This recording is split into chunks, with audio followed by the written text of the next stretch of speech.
वीर भूमि राजस्थान का सभी भाइयों बहनों ने मारो राम राम साहब।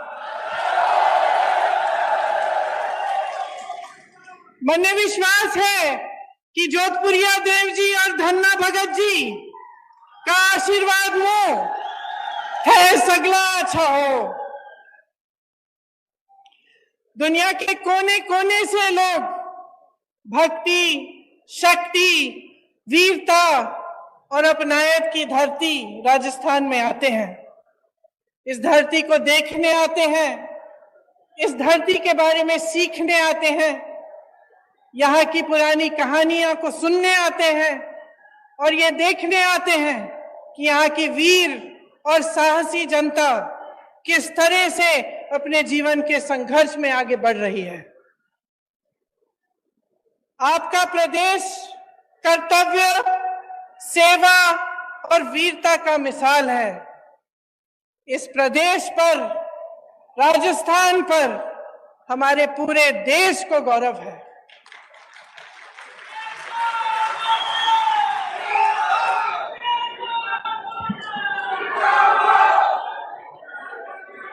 आप बहुत तालियां बजा रहे थे, एक बार मेरे साथ कहिए, जोधपुरिया देव जी की जय, धन्ना भगत जी की जय, अन्नपूर्णा गणेश जी की जय, डिग्गी कल्याण जी की जय।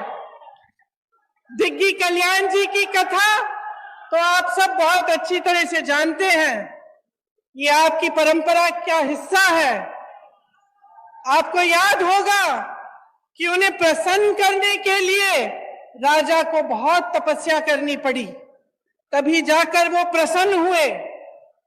उसी तरह से जो हमारा देश एक लोकतंत्र कहलाया जाता है, लोकतंत्र में जनता ही भगवान होता है, धोती है, जनता जनार्दन है। जनता की सेवा, उसका सत्य, उसका सच्चा अर्थ क्या होता है कि जनता सबसे सर्वोपरि है, परी है, सबसे ऊंची जनता होती है। यही हमारी देश की राजनीतिक परंपरा रही है। आप अगर गांधी जी को देखें, जिसने देश की राजनीतिक नींव डाली, स्वतंत्रता संग्राम लड़ा हमारे लिए, इस देश को आजाद किया, उनको देखिए, उनमें कितनी सादगी थी, किस तरह से उन्होंने अपना पूरा जीवन देश की जनता को दिया। हमेशा ये कहते थे कि देश का गरीब सर्वोपरि है। कहते थे कि जब तक इस देश के एक भी वासी के आंखों में आंसू है, जब तक वो आंसू हम नहीं पोंछ पाएंगे, तब तक हमारा काम पूरा नहीं हुआ। यही हमारी लोकतंत्र की नींव है, हमारी राजनीति की नींव है।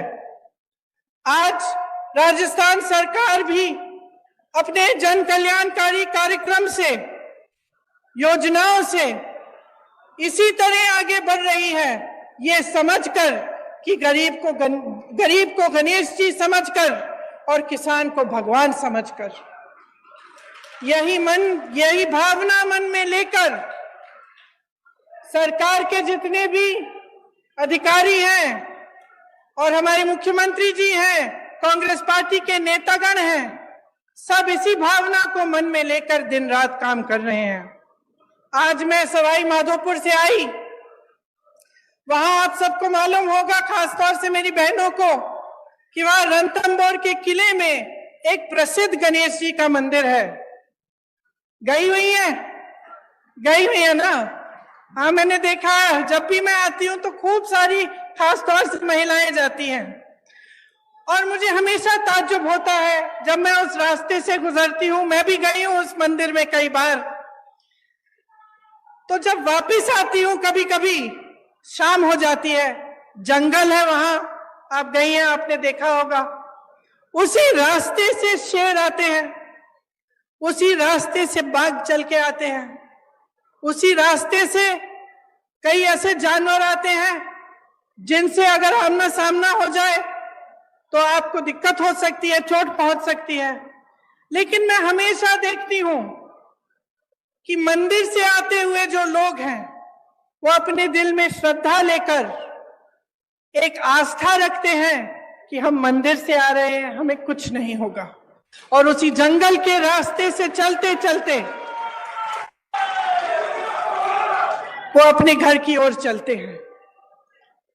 मेरे मन में अक्सर ये बात आती है जब मैं मंदिरों में जाती हूं, लोगों की श्रद्धा को देखती हूं, कि इस तरह की श्रद्धा हम नेताओं के दिल में आपके लिए होनी चाहिए।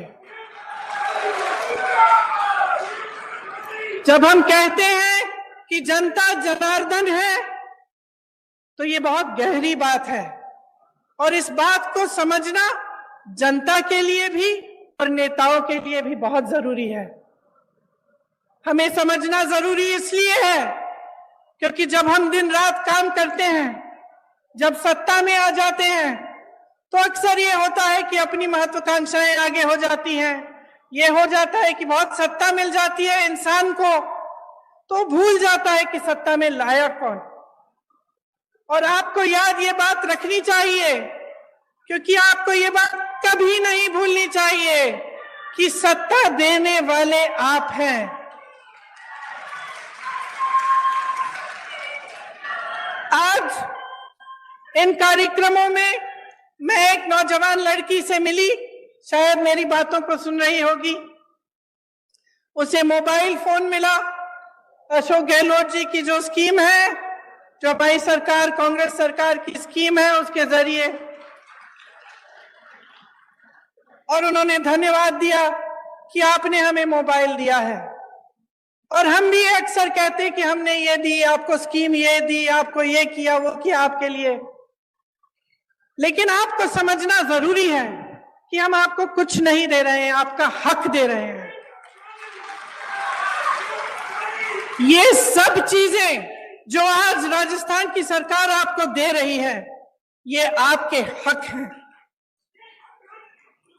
आज देश में परिस्थिति ये है कि देश पर राज करने वाले भाजपा के नेताओं के मन में इतना अहंकार आ गया है कि ये बातें भूल चुके हैं।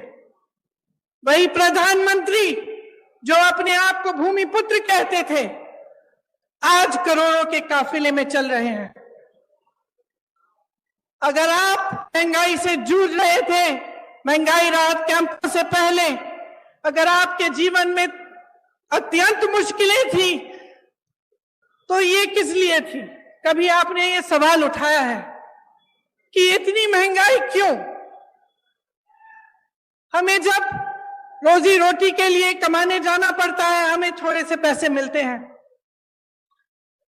हम जब दुकान जाते हैं कुछ खरीदने के लिए, मन में शायद बात होगी आपकी, मेरी बहनें, कि आज मैं सब्जी बनाऊंगी, दाल बनाऊंगी, रोटी बनाऊंगी, तो आप इस आशा से जाती हैं दुकान की, आपको दो चार चीजें खरीद के आएंगी।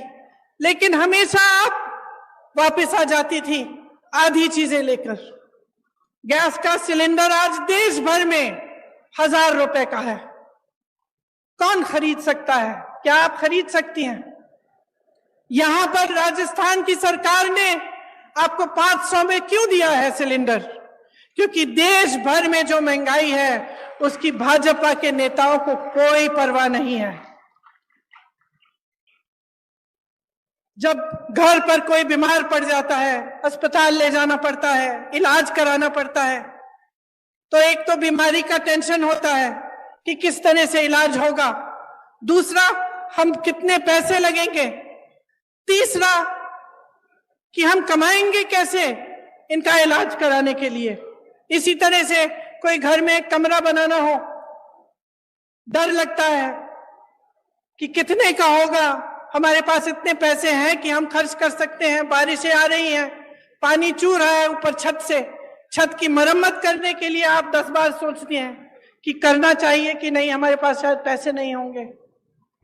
ये नौबत क्यों आई है आज इस देश में कि प्रदेश की सरकारों को महंगाई राहत कैंप लगवाने पड़ रहे हैं? जब पूरे विश्व में तेल की बड़ी बड़ी कंपनियां खूब मुनाफा कमा रहे हैं, और यहां भारत में भी।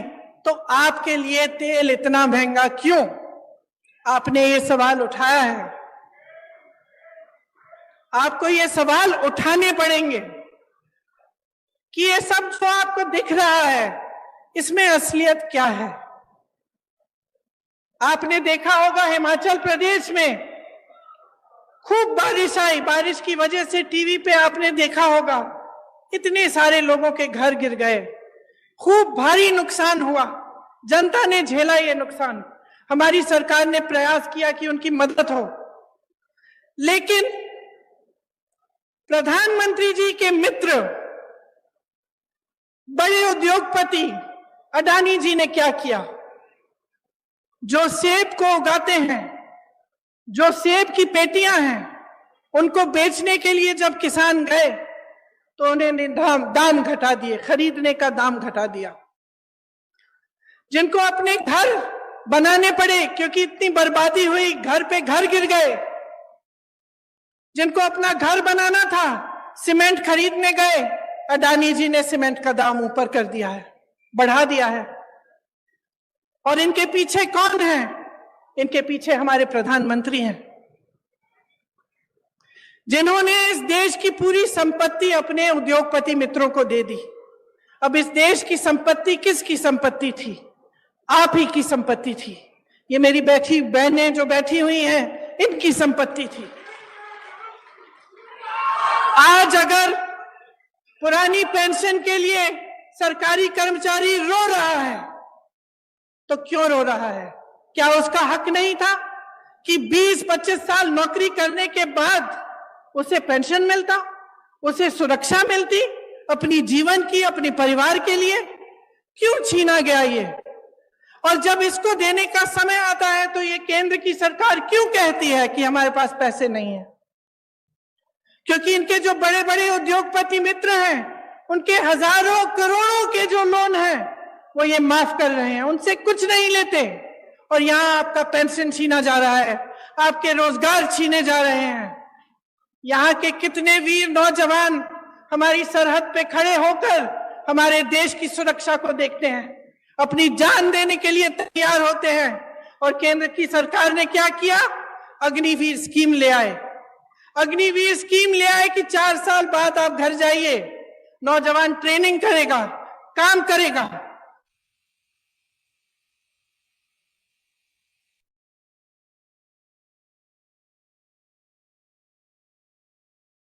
चाहिए था केंद्र सरकार को, वह भी नहीं किया। हर चीज के लिए उन्होंने अपने उद्योगपति मित्रों को आगे रखा और जो जनता है उसको पीछे रखा। आज ये स्थिति है कि 45 सालों में सबसे अधिकतम बेरोजगारी आज है हमारे देश में। जब आपके सामने चुनाव के लिए वोट मांगने आते हैं तो बड़ी बड़ी बातें करते हैं, और अक्सर बीच में धर्म को ले आते हैं, जाति को ले आते हैं, अलग अलग बातों को ले आते हैं जिससे आपके जज्बात जुड़े हुए हैं। लेकिन बहनों और भाइयों, एक बात को पूरी तरह से आप समझ लीजिए, ये चुनाव किसी 2 राजनीतिक पार्टियों के दौड़ में कौन प्रथम आएगा उसका चुनाव नहीं है। ये चुनाव आपके भविष्य का चुनाव है। इसमें सबसे बड़ा सवाल ये है कि आपको आपका हक आपको कौन देने के लिए तैयार है। और मैं दावे के साथ कह सकती हूं कि भाजपा ने 8 सालों में जो सरकार चलाई है इस देश में, उसने आपके हक को बार बार खत्म किया है। जिन बड़े बड़े उद्योगों से आपको रोजगार मिलता था, उन्हें चुपचाप से एक के बाद एक अपने बड़े बड़े उद्योगपति मित्रों को सौंप दिया। आपके पेंशन कटवा दिए, आपकी सेना में भर्ती होने के चांस खत्म कर दिए, अग्निवीर ले आए, महंगाई बढ़ा दी, और खुद इतने बड़े काफिलों में चल रहे हैं। रोज रोज आप टीवी चलाते हैं, आपको दिखता है रोज रोज, खास तौर से आजकल। आज सुबह तो मैंने देखा कि इनके G20 जब हो रहा था तो बारिश आई और सारा जितना भी वो जहां पे वो G20 की मीटिंग रख रहे हैं उसमें सारा पानी फैल गया है। मेरे मन में एक बात आई कि शायद जो हमारे देशवासी डर के मारे कह नहीं पा रहे, भगवान ने कह दिया कि अपना अहंकार कम करो, अपना अहंकार कम करो। इस देश ने तुम्हें बनाया है, इस देश ने नेता बनाया है, इस देश को आगे रखो, इस देश की जनता को सर्वोपरि बनाओ। जब ये अपने धनवान मित्रों को सरकार की सारी कंपनियां सौंप देते हैं तो नुकसान कौन उठाता है? जब ये बड़े बड़े खर्चे करते हैं तो नुकसान कौन उठाता है? सबसे ज्यादा नुकसान मेरी बहनें उठाती हैं, क्योंकि जो पैसे आपकी भलाई के लिए आपके पास आने चाहिए वो नहीं आते। आपने देखा होगा कि राजस्थान की सरकार ने आपके लिए कितनी स्कीम निकाली है। पुराना पेंशन आज आपको राजस्थान में मिल रहा है, तो इसका मतलब है कि ये मुमकिन है ना, ये मुमकिन है इसलिए हो रहा है। आज जितनी भी स्कीमें हैं जिनके बारे में मुख्यमंत्री जी ने आपको बताया, जिनके बारे में यहाँ पे सारे बोर्ड लगे हुए हैं, कि चाहे वो इंदिरा रसोई हो जिसमें आपको 8 रुपए में पूरी थाली मिल रही है खाने की, चाहे वो चिरंजीवी योजना हो जिससे आपका इलाज मुफ्त में हो रहा है, चाहे महिलाओं के लिए मोबाइल का स्कीम हो जिससे नौजवान महिलाओं के लिए खास तौर से अच्छा है, क्योंकि आप इस पर पढ़ाई कर सकते हैं, सब जानकारियां आपको इस पर मिल सकती हैं, और आपकी सुरक्षा के लिए भी अच्छा है कि कभी आप ऐसी स्थिति में हो तो आप घर फोन कर सकते हैं, किसी को बुला सकते हैं। तो ये सब स्कीमें कैसे हो रही हैं राजस्थान सरकार द्वारा? ये तभी हो रही हैं क्योंकि ये जो पैसे हैं सरकार के पास जो होते हैं, ये आपके लिए होते हैं। जिस सरकार की नीयत सही होती है वो इस संपत्ति को आपकी भलाई के लिए खर्चती है, और एक ऐसी ही सरकार आज राजस्थान में कांग्रेस की सरकार, अशोक गहलोत जी की सरकार है।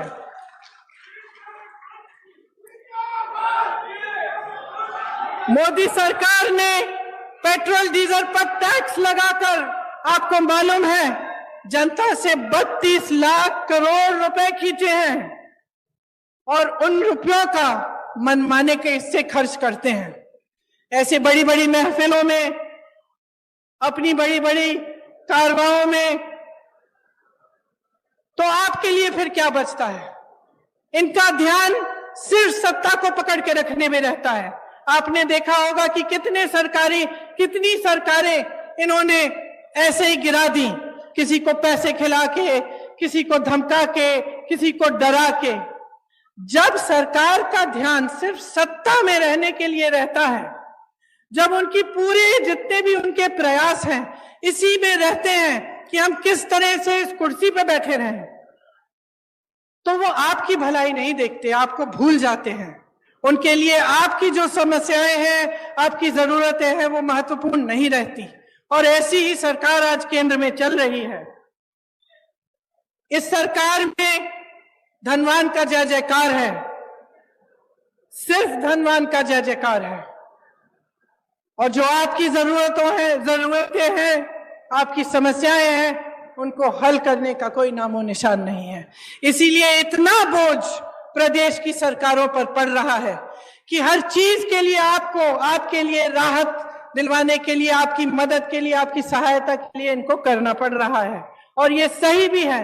और जैसे मैंने कहा कि कांग्रेस के जितने भी नेता हैं जो उपस्थित हैं इस मंच पर, वो सब आप ही के लिए प्रयास करना चाहते हैं। वो चाहते हैं कि आपको आपका हक मिले और हर तरह से आपके लिए काम हो। देवनारायण जी की श्रद्धा, डिग्गी कल्याण जी के विचार, धन्ना भगत जी का मिसाल, इन्हीं पर कांग्रेस काम कर रही है। केंद्र द्वारा जो बढ़ती महंगाई का सामना करने के लिए राजस्थान कांग्रेस सरकार ने आपकी मदद की, उसका पूरा प्रयास दिन रात होता है। देश में सबसे बड़ा स्वास्थ्य बीमा का कार्यक्रम राजस्थान में है। ग्रामीण क्षेत्र के लिए 1000 इंदिरा रसोई आज से शुरू हुई हैं। वहीं Indira Gandhi gas cylinder scheme में आपको गैस सिलेंडर 500 रुपए का मिल रहा है। साथ साथ मेरी बहनों के लिए इंदिरा गांधी स्मार्टफोन की जो योजना है, जिसका मैंने जिक्र किया, इससे आपको सुविधा होगी। कांग्रेस सरकार की नीतियों के चलते 1 करोड़ से ऊपर उपभोक्ताओं का बिजली बिल शून्य आया है। अभी मैं कुछ लोगों से मिली थी, किसान थे, बहुत खुश थे कि अब बिजली बिल कम से कम जब शून्य पे आ रही है तो उनकी कुछ कमाई हो रही है। बहुत दिनों से कमा ही नहीं पा रहे थे, क्योंकि केंद्र सरकार की नीतियों के चलते बहुत ज्यादा महंगाई का बोझ आप पर है। जो अन्नपूर्णा फूड पैकेट हैं, उनके माध्यम से आपको गेहूं, दाल, चीनी, तेल और नमक और मसाले मिल रहे हैं। देखिए, जब इस देश को बनाया, इसकी आजादी की लड़ाई लड़ी, जब इसको बुलंद किया, तो सिर्फ एक इंसान ने नहीं किया, चाहे वो महात्मा गांधी ना हो, लेकिन अकेले ये काम उन्होंने नहीं किया। ये काम उन्होंने आप सबके साथ, आपके पूर्वजों के साथ मिलजुल कर किया। इस देश को आजादी दिलवाने वाली जनता थी। इस देश को बुलंद बनाने के लिए भी जनता खड़ी है। जब हमारा देश आगे बढ़ता है तो ये काम जनता का काम होता है, सिर्फ एक जने का नहीं। लेकिन आज जो परंपरा हमारे सामने, एक नई परंपरा चल रही है, उसमें ऐसे लगता है कि सिर्फ एक नेता, हमारे प्रधानमंत्री जी, सारी चीजें कर रहे हैं। तो अब जनता, आप समझदार हैं मेरी बहनों और भाइयों, आप में विवेक है, हर रोज आप अपनी समस्याओं का सामना कर रहे हैं, तो इस बार एकदम सोच समझ के अपना वोट दीजिए। ये सब सवाल जो मैंने उठाए हैं, अपने मन में इनको रखिए कि इस देश को बनाने वाला कौन है? आप हैं। नेताओं को बनाने वाला कौन है? आप हैं। तो जब आप अपनी सरकार चुनने जाएंगे तो आप पूछिए उनसे, भाजपा के नेताओं से पूछिए कि राजस्थान की वीर धरा से कितने रोजगार दिए उन्होंने। बताएं मोदी जी, राजस्थान में केंद्र की कितनी योजनाएं दी हैं उन्होंने। ईआरसीपी पर मौन क्यों है, जबकि उसके होने से इस पूरे इलाके की तरक्की हो जाती। वो बताएं कि जनहित में जब रेलवे प्रोजेक्ट जो हमारी सरकार ने बढ़ाए थे उन्हें रोका गया, तो इसके पीछे उनकी क्या सोच थी। जब हमारी सरकार थी केंद्र में, तब जो पैसे केंद्र से आते थे वो 90% होते थे। योजना में जब योजना शुरू होती थी तो उसके अनुपात के लिए आज 50% आते हैं। ये कम क्यों किया, ये पूछिए। बहनों और भाइयों, मसला साफ है, चुनाव आ रहे हैं। आपको मालूम है, हर 5 साल आते हैं, हर 5 साल एक नई सरकार आती है, आप उसे मौका देते हैं। काम करने का मौका होता है, दिखावा का मौका नहीं होता, झूठ बोलने का मौका नहीं होता, अपने लिए नेताओं को महलों और बड़े बड़े काफिलों का मौका बनाने का मौका नहीं होता। जो सरकार आती है उसे आपके लिए काम करने का मौका आप देते हैं। आपने देखा है कि अशोक गहलोत जी की सरकार, हमारी कांग्रेस की सरकार का ध्यान सिर्फ आपके विकास और आपको आगे बढ़ाने में गया है।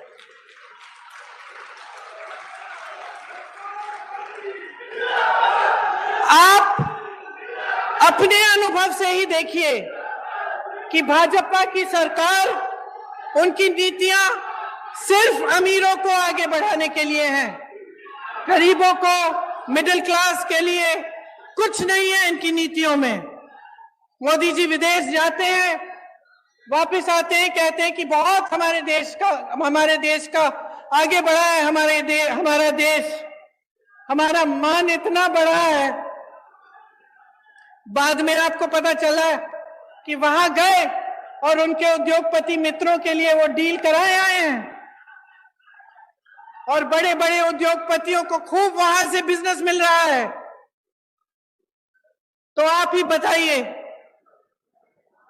कि आपको ऐसी सरकार चाहिए जो सिर्फ गिने चुने अमीर लोगों को आगे बढ़ाए, कि आपको एक ऐसी सरकार चाहिए जो आपके लिए महंगाई के राहत कैंप लगाए, जो आपके लिए इंदिरा रसोई जैसी योजना लाए, जो महिलाओं को मोबाइल फोन दिलवाए, जो किसानों को आगे बढ़ाने के लिए, उनकी कमाई को बढ़ाने के लिए बिजली के बिल माफ करें, उनके कर्ज माफ करें।